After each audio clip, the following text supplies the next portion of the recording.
Hey everybody, this is Mr. Bortnick for AP Calculus AB. Today we're in Unit 3, Differentiation, Composite, Implicit, and Inverse Functions. The topic is 3.4, Differentiating Inverse Trigonometric Functions. Enjoy your notes. All right, welcome to 3.4, which is Differentiating Inverse Trig Functions. What we mentioned back in chapter 2 was that, through chapter 2 and chapter 3 that we were going to learn a lot of derivative rules that we'd be then using throughout the rest of the school year. At the end of chapter 2, we gave, a nice sort of concise list of all of those rules. And then this today, in this 3.4 section, is sort of going to wrap up the major, rules that we're expected to sort of memorize for the AP exam, talking about these inverse trig functions and their derivatives. There's a quote from the AP exam, which is about notation. At the beginning of every AP exam, they have a bunch of different things that are useful, but one thing specific about this topic, it says the inverse of a trigonometric function x may be indicated using the inverse function notation, right, with this f inverse, or with the prefix arc. So for example, this would mean the inverse sine of x, and that is the same thing as the arc sine of x. We hit on that a little bit on our trig review video, but these mean the exact same thing. They're just written in two different ways. And so they could write this either way on the AP exam, either as the inverse of sine or as arc sine, and we need to know that those mean the exact same thing. A reminder for us on like how inverses work and what that's gonna look like for this. We know that the input and the output switch when we're talking about inverse functions. So for example, if we're talking about say like sine of pi over 4, right? Sine of pi over 4, we know that from the unit circle that's equal to the square root of 2 over 2. And what that means is, this is sort of like our theta, and this is like our answer for it. Or if we're thinking about it, it's sort of like our x and our y.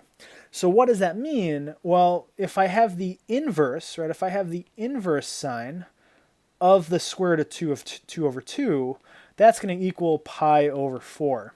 And so the inverse function in this case, if we think about, it's giving us that value on the unit circle, and it's essentially asking us what angle is going to give us that value. So that would be pi over 4 in this case if we know that the output is root 2 over 2 for the sine function. Now, again, that's generally how inverses work, and that also works in the same way for sine and cosine and tangent, and also cosecant, secant, and cotangent. These, we're going to write the derivatives, and actually I'll list them out and sort of walk through some steps for helping you memorize these as you go along.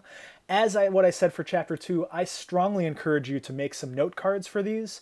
If you are taking the AP exam this spring, they're expecting you to memorize these. There's no note sheets, there's nothing like that. They would expect you to be able to figure out these derivatives, and we're not going to derivate them on the actual exam. These are just sort of like facts that are worth knowing.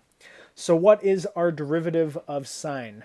What I'll mention for all of these is it's interesting. They all have fractions. So I'll start with that. We'll start with the fractions. Now, another thing that is interesting to notice is that the way that these are paired up. I have sine paired up with cosine. I have secant paired up with cosecant. I have tangent paired up with cotangent. That is intentional, right? Normally we're used to seeing like sine, cosine, tangent, and then maybe cosecant, secant, cotangent over here. I am trying to pair these up in a certain way because it's going to help us with some shortcuts for how we memorize these. So first off, I'll notice that for all of these ones on the left, all of these have 1 in the numerator for their derivatives. All of these ones on the right that start with the letter C, they all start with have a -1 in the numerator. So even if it's like multiple choice, you can immediately, maybe knock out some of your multiple choice answers by recognizing, even if you don't remember the exact derivative, that if it starts with a C, the derivative should be negative. That's really useful to notice. Now, in addition to that, we sort of have these pairs. So the denominator of the arc sine, the derivative of arc sine, is going to be the square root of 1 minus x squared. The derivative of arc secant is 1 over the absolute value of x times the square root of x squared minus 1. So a lot going on in that denominator. And then the derivative of arctan is going to be 1 over x squared plus 1. So these are sort of like three. If I were going to memorize the three of these, I would memorize these three, and then I would just try to think about which ones match up: sine and cosine, secant and cosecant, tan and cotangent, because each of these three, the only difference is the 1 and the negative 1. The denominators of these are exactly the same. So this is negative 1 over the square root of 1 minus x squared. This is negative 1 over the absolute value of x times the square root of x squared minus 1. And then this is negative 1 over x squared plus 1 here. Again, there are a couple of different ways that people go about memorizing these. The big ones, looking at those c's for the negative ones. I've heard some things about, noticing that these two start with an S, which is going to stand for subtraction and square root, right? So this one doesn't start with an S. It doesn't have subtraction or a square root, or the T might in fact stand for a plus. Whatever way is really helpful for you to practice memorizing these. Again, normally what I would do is I would write this on one side of my note card, and I would write this on the other side, and I would just see, could I recite the derivative of this, or could I write the derivative out? It's worth it. It's definitely worth it. So those are the rules. Get those memorized, practice them, but let's see how these look in problems. All of these, for these first three, we notice, hey, there are functions inside of these. What rule do we use when there's a function inside of another function? Oh yeah, we use the chain rule from back in 3.1. We said back in 3.1 that the chain rule gets sort of mixed with all the other derivative rules, and that is definitely true in this section. So how do we take the derivative here? Our outside function is the arc sine of x, and so we're going to take the derivative of that using this rule that we've got up here at the top, and so that is going to be equal to 1 over the square root of 1 minus the input squared. So the input here is 3x. That's going to be squared. But because 3x is inside of this function, we're doing the chain rule, we have to multiply by the derivative of the inside. The derivative of 3x is 3. And so our final answer for this is going to be 3 over the square root of 1 minus maybe like 9x squared if we're going to square both of those values. That's going to be number 1. Number 2, the derivative of arctan of 2x squared. So in this case, we're using our definition here for arctan, the derivative of arctan. That's going to be 1 over the input squared plus 1. So 2x squared plus 1. But again, 2x squared is inside of this function, which means we need to multiply by the derivative of 2x squared because of the chain rule. And so that is multiplying by 4x. If we simplify, that's going to be 4x divided by 4x to the 4th plus 1. And I actually can't simplify this even though there's 4's here because we can't break the denominator up. This is actually as simplified as this one is going to get for that one. Number 3, the derivative of arcsecant, the inverse secant of 5x. Another chain rule problem because there's a function inside of that function. Arcsecant is going to be this one right here. So let's take a look at it. That derivative is going to be equal to 1 over the input, the absolute value of the input. So the absolute value of 5x times the square root of the input squared. So 5x quantity squared minus 1. Again, chain rule, we need to multiply by the derivative of the inside. So I'm going to multiply by 5 right here. And so that is going to be equal to 5 over the absolute value of 5x times the square root of 25x squared minus 1. And here in this case, even though there is an absolute value, our 5's here will cancel out. And so that's going to give us here 1 over the absolute value of x times the square root of 25x squared minus 1. That would be our answer for problem number 3. All right, some of these, we're going to get to problems that look like this, specifically for these secant, arcsecant, derivatives of arcsecant problems. where we've got this absolute value in the denominator, we've got the square root in the denominator, then we're going to need to cancel some things out. And so this is a somewhat common thing where we need to simplify these arcsecant derivatives. So the question is, like, how do you do that? If we've substituted in a particular value, where do we go from there? And one of the ways that we do that is we want to think about what happens to the absolute value and to this function if we plug in a negative value. So I would try to plug in x equals -1 and see what happens. And similar to what we did in chapter 2, or even chapter 1 when we were doing sign tests, I actually don't care about the actual values of this. I only care about whether it's positive or negative. So if I plug in -1 and I square it, that's going to make this numerator positive. And if I plug in -1 in the denominator, that absolute value is going to make this positive. That's going to make this positive as well. So the denominator is going to also be positive. A positive divided by a positive is a positive. So positive answer we would expect if we did that. So let's cancel what we can. We see the 9, we see the 3, that's going to give us a 3 in the numerator. And we see the x squared and the x cubed. So that's going to cancel and leave us just sort of this x in the absolute value here. And actually I'm going to leave it because I don't know, yet whether we actually need the absolute value or not. So let's just put the x down there. So we have this x. And then we're going to still have this square root of 9x to the 6th minus 1. So the question now is, now that I've canceled here, do I actually need the absolute value or not? In this particular case, we know that when we plug a negative number in, that the output should be positive. This is already positive up here, which means that if this output were negative down here, then we'd have a positive divided by a negative, which would be a negative. So the only way for us to have a positive output like we're supposed to is if I leave that absolute value on here. And so that absolute value is going to stay for this one. And so this is 3 times the absolute value of x times the square root of 9x to the 6th minus 1. Our second one here, number 5, we could see we're at a case where we actually don't need to keep the absolute value. I'm going to do the same trick. I'm going to think about what would happen if I plugged in -1. So in this case, that numerator, we would have 4 times -1, which is a negative number. In that denominator, we would have something being squared and then the absolute value, so that's positive. And then that's being squared, so that's also positive as well. So it's a negative divided by a positive. And so that's going to give me a negative answer when I plug in -1. Let's cancel. So we see the 4, we see the 2x, those things canceling each other out. So I have 2 in my numerator, and then an x in the denominator, and I've got that square root of 4x squared minus 1.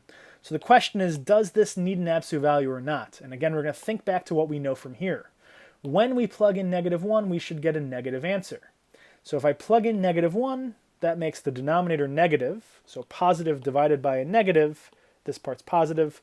So positive divided by a negative is going to give us that negative value. And so I actually wouldn't want an absolute value here because then I'd have a positive divided by a positive, and that would be making this incorrect because we would expect the answer to be negative.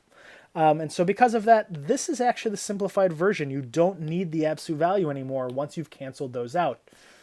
That is how we would simplify those expressions with those arcsecant derivatives. All right.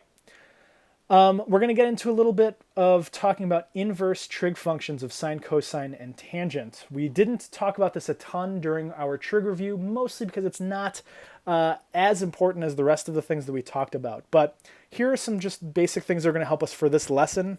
I wouldn't stress out too much about it because this is not a topic that is tested all that much on the AP exam. Only here and there, maybe a problem or two every year.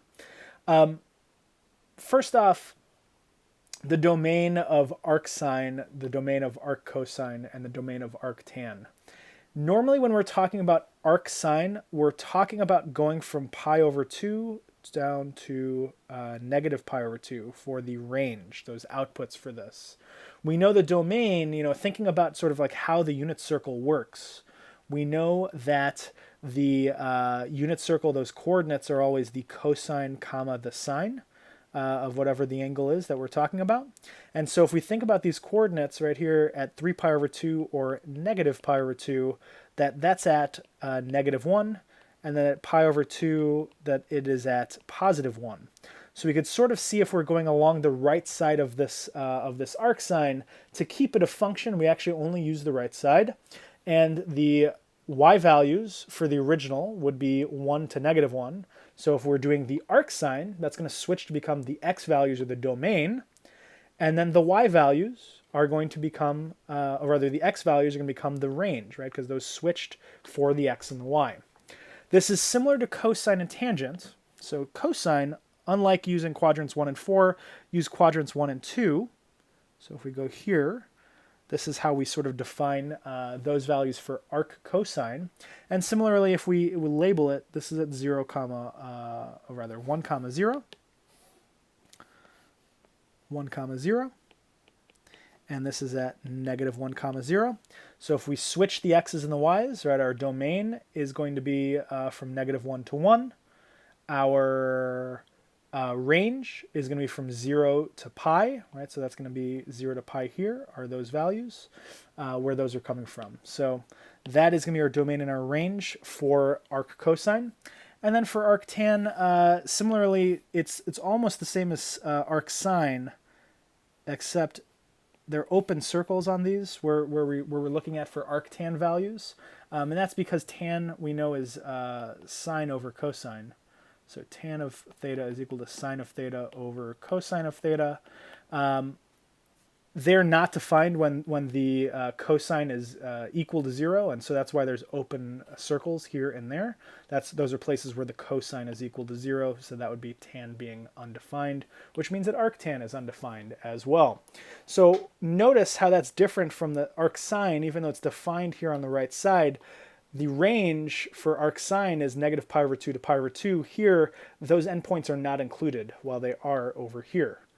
The domain, though, goes from negative infinity to infinity, and that's because, also if we think about what the graphs of arctan look like, right? Arctan, or rather tan, is one of those graphs that sort of goes down and has these vertical asymptotes. When we graph this back in that trig review chapter, we can see that can sort of go up towards infinity or down towards negative infinity, which means that when we switch the x's and the y's, that means the domain is going to be the case for arctan as well. All right.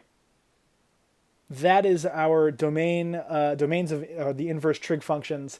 I would say, honestly, not a huge thing. If you are looking at this and thinking, wow, that was a little bit weird, I would not worry a ton about it. We're going to use it really today, and it's not going to be a huge part going forward. Not like something big like the chain rule or anything like that. So let's try this for these last three, and then we'll call it a day on this particular topic.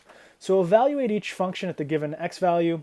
We want to find the arc sine of x at x equals root 3 over 2. So this is asking us to find arc sine when x equals root 3 over 2. So if we think again about like what this is telling us, we're trying to find an angle here. So what this question is really asking us is telling us that there's a sine of some angle that is the square root of 3 over 2. Now for that, we're going to want to think back to our unit circle, and we're going to think about like where that would be. But if we think for sine, the point where the sine, the y value is root 3 over 2 is up here at pi over 3. That's the coordinate 1/2 comma root 3 over 2 at pi over 3. So that's our sine value. And so what's the angle? Well, that's pi over 3. So theta here would be pi over 3 for that particular problem. Cosine. And again, actually, let me step back. This is, again, sort of like a push for you as to like why unit circle knowledge is really big. To be able to think about, where is the y value? Where is the sine root 3 over 2? There's only, one place where that could be, and that's going to be at that pi over 3 if you know your unit circle. Number 7, f of x is equal to arc cosine of x over 4 at x equals negative 2. So arc cosine of negative 2 over 4 is going to be the same thing as arc cosine of negative 1/2, which if we want to rewrite this is saying, hey, cosine of some angle that we don't know is negative 1/2. Where does that have to be? Well, if we go to 2 pi over 3 on the unit circle, and we think about where that is at the coordinate negative 1/2 comma root 3 over 2. And so this is our cosine, this is our sine. So 2 pi over 3 is the place on this sort of purple part, right, where where the domain of this is, at 2 pi over 3. So theta in this case, that would be our answer for problem number 7. Number 8, arctan of x at x equals 1 over the square root of 3. So arctan, I'm going to rewrite this, at 1 over the square root of 3, that's going to equal some angle that I don't know. So that means that tan, if I take the inverse, tan of that angle has to equal 1 over the square root of 3. Now, we need to remember here for tan that this is the sine and this is the cosine, and that we've simplified it. So I'm looking sort of for a place where the sine maybe is 1/2 and the cosine is root 3 over 2. So overall, I'm looking for, because it's cosine comma sine, on the unit circle, I'm looking for a value where it's root 3 over 2 comma 1/2. Where would that be? Root 3 over 2 comma 1/2, that's going to be right here at pi over 6, right? Root 3 over 2 comma 1/2 if we know our unit circle. And so pi over 6 is going to be our answer for that one. That's the only place where the tangent is going to end up being 1 over the square root of 3.